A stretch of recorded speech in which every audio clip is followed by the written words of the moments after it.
Hi viewers, good morning. இன்றைக்கி நான் உங்களுக்கு சோயா சாதம் எப்படி செய்கிறதுன்னு காட்ட போகிறேன். பெரிய சோயாவை சுத்தம் பண்ணி வச்சுருக்கேன்.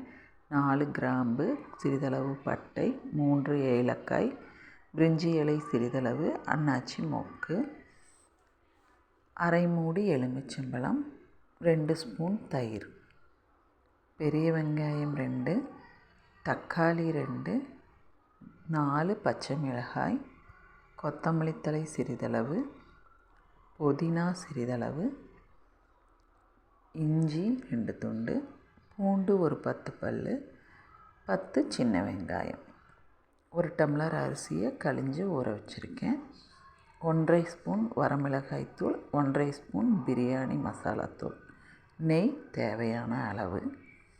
இதுதான் சோயா சாதத்துக்கு தேவைப்படுறது. மிக்ஸி ஜாரில் இஞ்சி, பூண்டு, வெங்காயம், கொத்தமல்லி தழை, புதினா, பச்சை மிளகாய் போட்டு நல்லா அரைச்சி வச்சுக்கோங்க.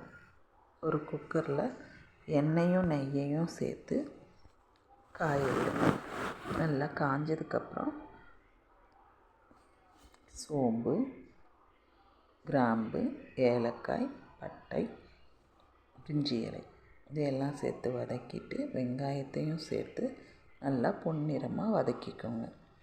அது கூடவே நம்ம அரைச்ச விழுதை சேர்த்து வதக்கிட்டு தக்காளியையும் சோயாஸையும் போட்டு நல்லா பரட்டி விடுங்க.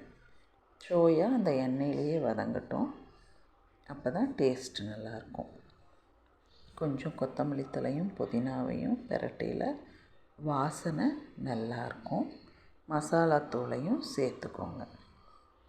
மசாலாத்தூள் சேர்த்து பெரட்டினதுக்கப்புறம் நம்ம இந்த சாதத்துக்கு தேவையான அளவு தண்ணியை ஊற்றிட்டு தண்ணி கொதித்ததுக்கப்புறம் அரிசி, எலுமிச்சம்பழ சாறு, தயிர், தேவையான அளவு உப்பு சேர்த்து கடைசியாக கொஞ்சம் கொத்தமல்லி தழையும் புதினாவையும் போட்டுக்கோங்க.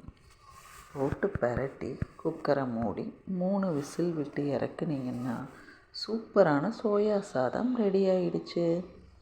ஸ்கூலுக்கு கொடுத்து விடுறதுக்கு நல்ல ரெசிபி ஃப்ரெண்ட்ஸ். ட்ரை பண்ணி பாருங்கள். என்னோடய வீடியோஸ் உங்களுக்கு பிடிச்சிருந்ததுன்னா சப்ஸ்கிரைப் பண்ணுங்கள், ஷேர் பண்ணுங்கள், லைக் பண்ணுங்கள். ஓகே, பாய்.